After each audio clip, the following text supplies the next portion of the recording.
Hello and welcome to my channel, or welcome back to my channel. Hope everyone is doing well. Today I have 4 Reddit stories for you guys. All credit goes to the original posters of these stories, and I will link them in the description. If I pronounce anything wrong, I do apologize. There's a baby crying. It had been 27 years since I had a baby in the house, but I still hopped out of bed like I was a brand new mother when I heard the familiar crying. I was out of my bedroom door and down the hallway when my brain caught up with my feet, and I remembered there were no babies here and I lived alone. Chills ran down my spine as the sound continued. "Hello?" I called out. No response other than sobbing. My skin felt clammy and my legs were shaking as I made my way downstairs. I walked around the house, making sure the TV was off, no radio had been left on, and that the sound wasn't coming from my phone. Nothing. And then the crying stopped and I was left in stillness. The quiet did nothing to calm my nerves. It was 2:37 in the morning, but I found I couldn't fall back asleep. I lay in my bed for what felt like an eternity before giving up and making coffee. Nothing else happened for a week. I was beginning to wonder if it had been a dream, but then, on the 8th night, it happened again. The baby sounded so desperate, and the sobbing near broke my heart, even as panic clutched at my heart. This time I opened my front door in my search, but the sounds weren't coming from outside. As I shut the door, the crying stopped. It was another night of sleeplessness for me, so I pulled out my phone and tried to find out what might make those sounds. I knew I didn't have a baby, and there wasn't one in the house, even if it was hard to separate the logic in the moments when I heard the crying. Did you know bobcats can sound just like crying baby? I didn't either. I also didn't think it was a bobcat that had made its way into my suburban home. On the other hand, I learned criminals will also use babies to lure their victims. I felt a bit stupid for opening the front door and stepping outside now, and in the middle of the night in my nightgown. Carol across the street had a doorbell camera that recorded any movement. She was always bragging about it.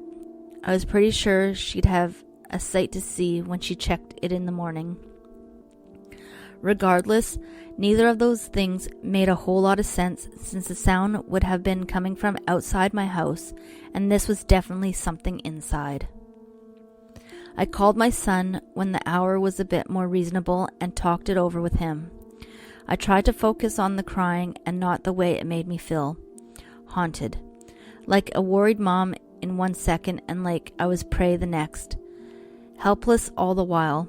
I know he probably was chalking it up to something all in my head, but he was nice enough to keep that to himself.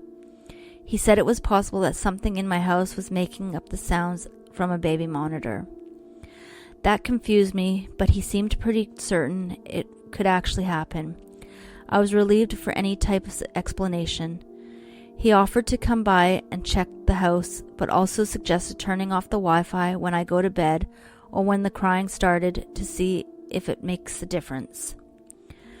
Well, when he stopped by, he couldn't find anything that looked like it was picking anything up, but we had a nice lunch anyway, and I told him I would try the Wi-Fi suggestion. It was another 2 weeks before I needed to test it out. Unfortunately, when I popped out of bed and turned off the wireless internet, nothing changed. The sobbing intensified, if anything. I searched my house and couldn't find the source of the sound. I know I had told my son I would call him when I heard the sound again, but I didn't want to bother him with my problem. As much as it disturbed me, it only happened occasionally, and it wasn't really hurting me. Just a little loss of sleep. He'd probably think I was just more lonely than normal and trying to get him to spend more time with me. The crying increased every night. I woke to the sound of sobbing, desperate sobbing. The baby sounded so hungry. I wanted to comfort it. I wanted to keep it from touching me. I wanted it to stop. My motherly instincts were at war with the rest of me, though, because that sound gave me chills. I knew there was no baby. There was no baby. No baby. But there was sobbing, crying, and dread in my heart every single night. I looked everywhere, places that didn't make any sort of sense. In cabinets and drawers, behind the underneath furniture, I checked through all of the boxes in my attic and basement. Sometimes the sounds seemed to be louder in one area. On those nights, I thought for sure I would finally find my answer. I didn't. Some nights I just stayed in bed and cried to myself. I'd squeeze the pillow over my ears, but the sounds still bounced around in my skull. I started napping in the afternoon, and I stopped going out. I theorized that someone might be coming in and planting something that was causing the sounds. One of my neighbors playing a mean little trick on an old lady, probably the little boy that always cuts my grass. I peeked out my window and watched him walking down the sidewalk. He waved at me. I scowled. I'll be honest, I lost track of how much time had passed and how long we had been in this horrible pattern before my son came to visit. I had completely forgotten to call him. I was sleeping on the couch when he came in. Apparently, he had been knocking for a while, but I was just so tired I completely slept through it. I sat on the couch and looked around the living room. He was staring at it with something that looked a bit like horror, and I realized how bad it must look. The rooms were all completely torn apart, and the furniture had mostly been moved to the middle of the rooms. Picture frames thrown on the floor, shards of glass and dried blood next to them. Had I done that last night, or had it been longer? I didn't remember feeling any pain as I had stormed around the house, but I glanced at my feet, confirmed I had definitely stepped in the glass. Mom, are you okay? It's just that I can't find the baby. He's here somewhere and I can't find him. He cries so hard at night and I can't help. I needed him to understand, but the look on his face told me he didn't. I think we should go see the doctor. You don't understand, it's real. There is a baby here crying every single night. Mom? Stay tonight. Stay a few nights. If I hear it and you don't, then we'll both know that it's something I need to get help with. But if you do hear it, you have to help me, or at least know it's not something I'm making up, sweetie. My son agreed. Jason had always been my helper, while my others had moved to other parts of the country and didn't always remember to call me.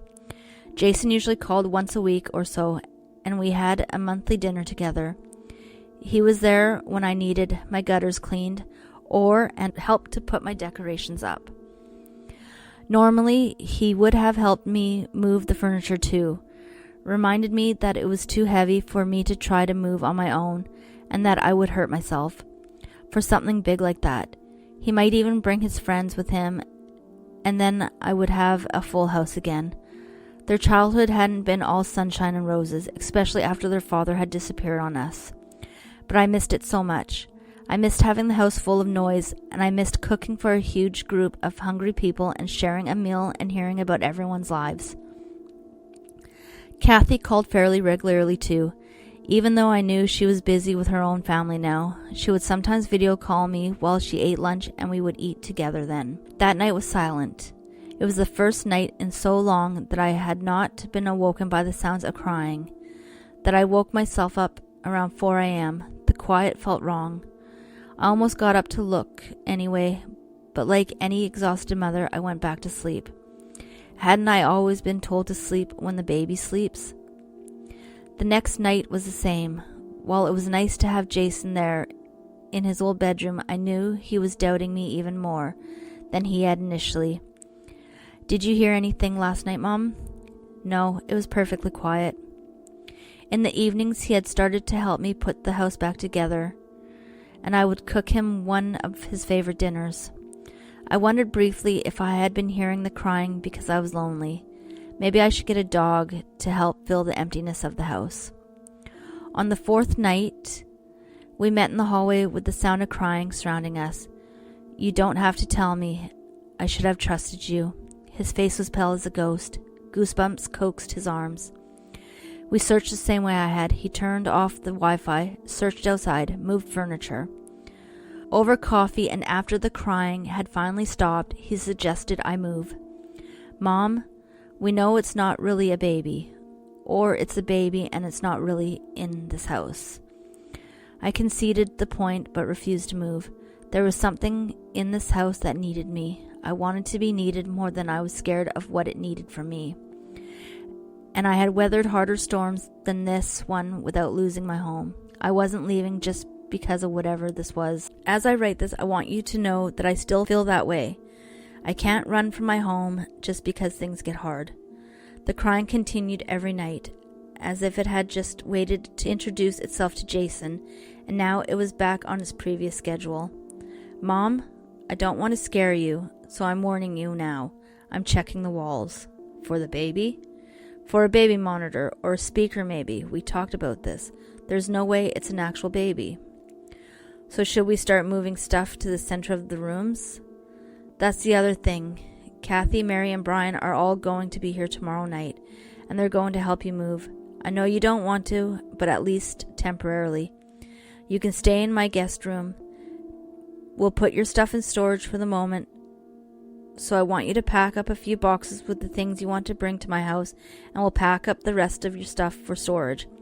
I told you I don't want to move, Jason. And I told you I'm going to start tearing down your walls, Mom. It's going to be a construction zone here, and it won't be safe for you to live in. Will you help me move back once you've torn all apart and we get it rebuilt? Absolutely. Although who knows, maybe you'll like living with me. You could make the move permanent if you wanted. Honestly, that sounded so nice, to have one of my children under the same roof as me again. And as annoyed as I was that he went over my head and told his siblings, it warmed my heart that they were all taking the time to come help me. We'll see, I said through a smile. Now I'm going to go to my house for the night so I can be ready to start the hard work tomorrow. Want to come with me? No, I want one more night here before I get started. I'll see you in the morning.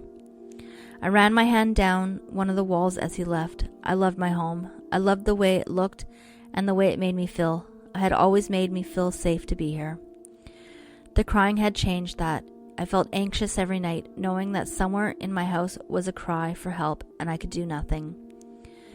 Maybe Jason was right about something being hidden in the walls. We've checked the entrance to the vents before, but it had been sealed up. We'd have been none the wiser. Soon we would know.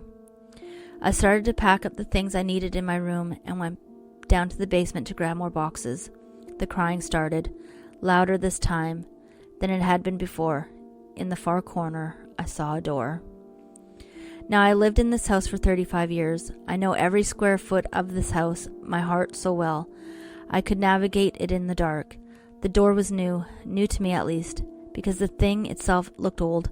The frame was wooden and reminded me of the logs after a bonfire had been put out. I walked towards it and placed my ear to the door. The sounds of crying were coming from behind it.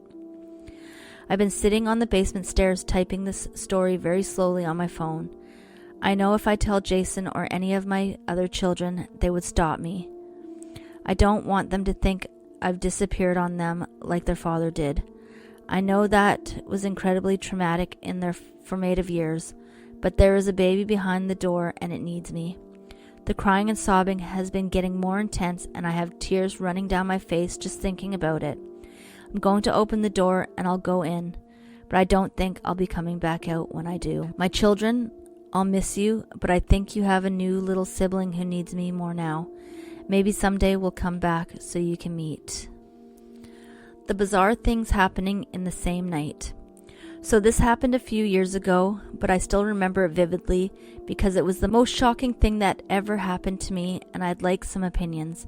The potential paranormal stuff starts somewhere in the middle of my experience.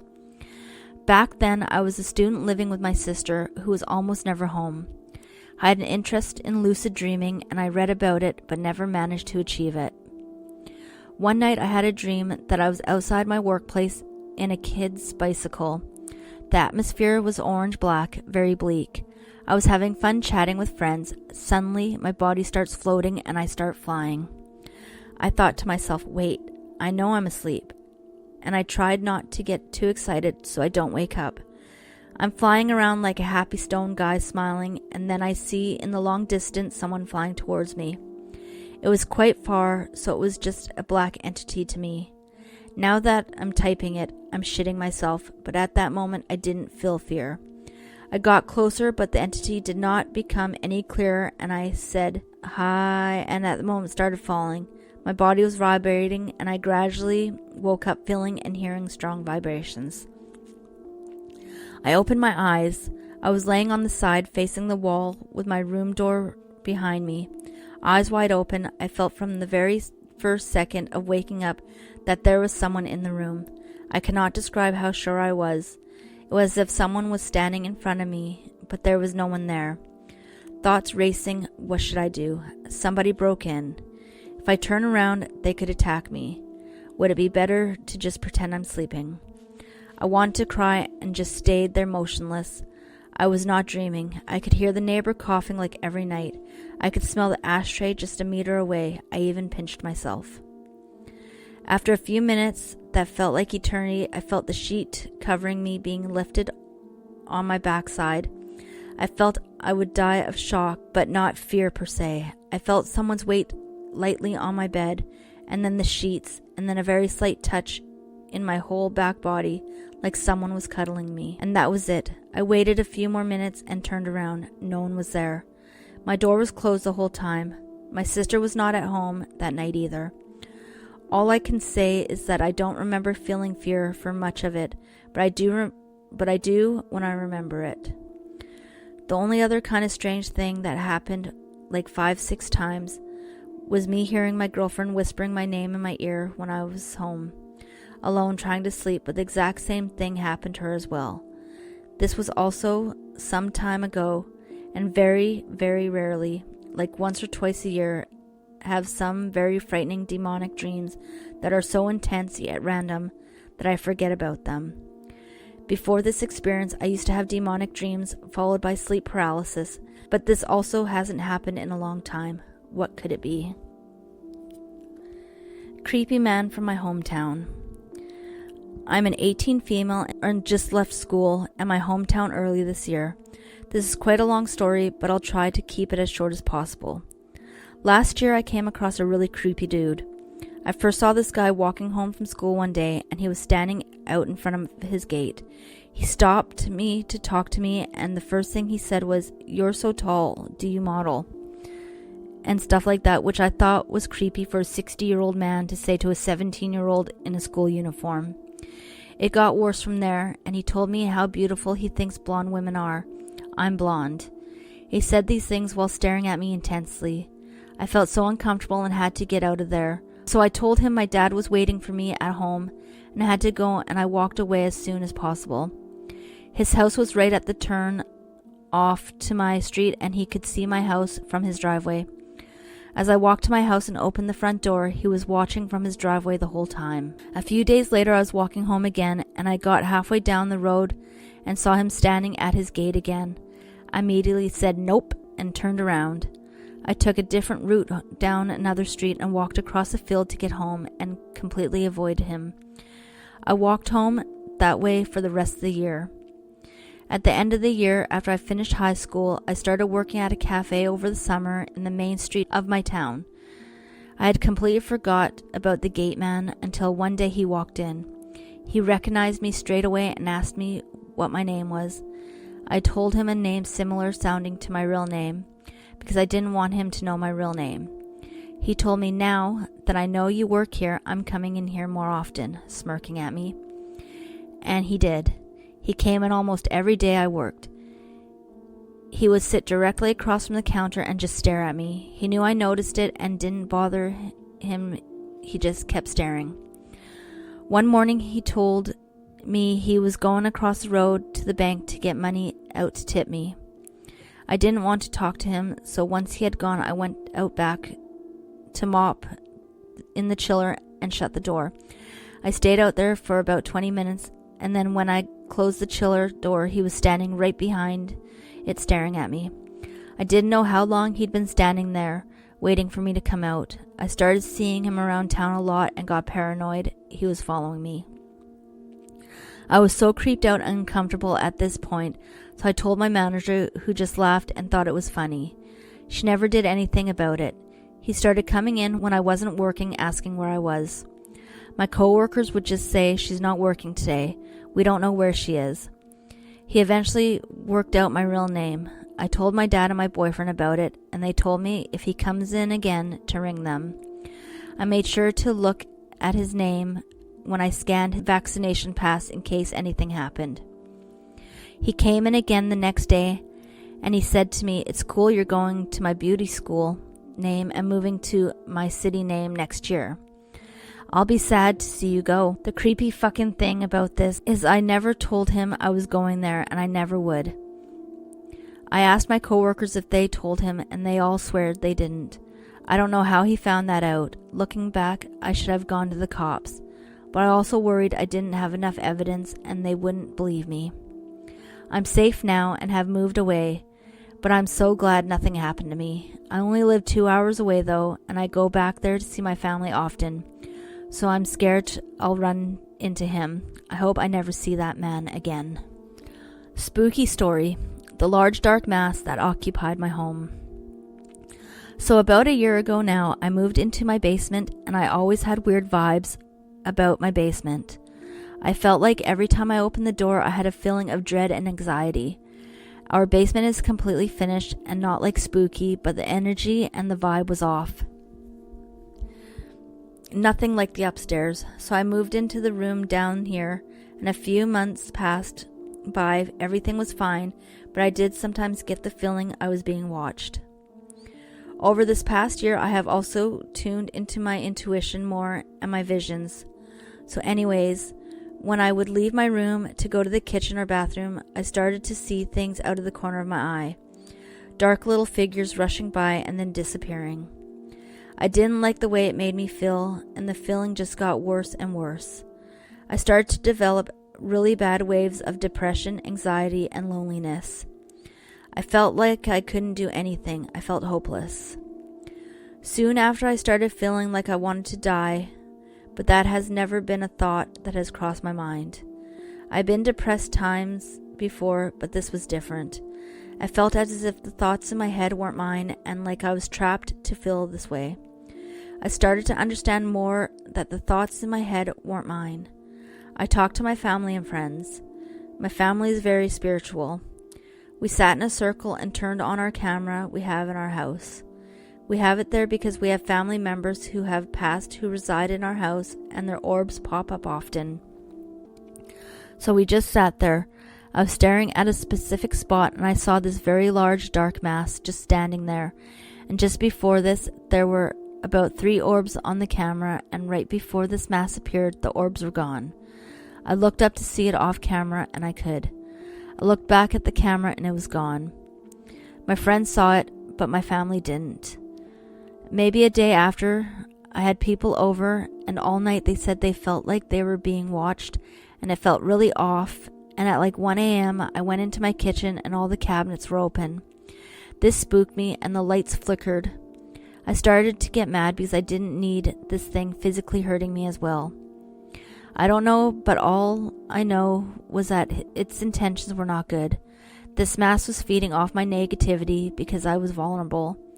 I did my research and trusted my intuition to help me get this thing out of my house and my mind.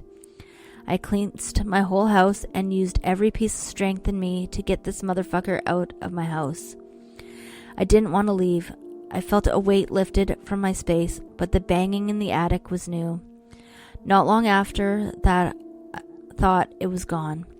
My spirit guides and my angels and God are with me now, and has never came back. I haven't felt that way ever since. I will say it made me appreciate and trust my intuition more, and to never fuck with dark energies. They may be intriguing, but trust me, they are just trying to lure you in. Thank you for listening. If you like this type of content, please consider subscribing and liking my channel, and I will see you on the next one.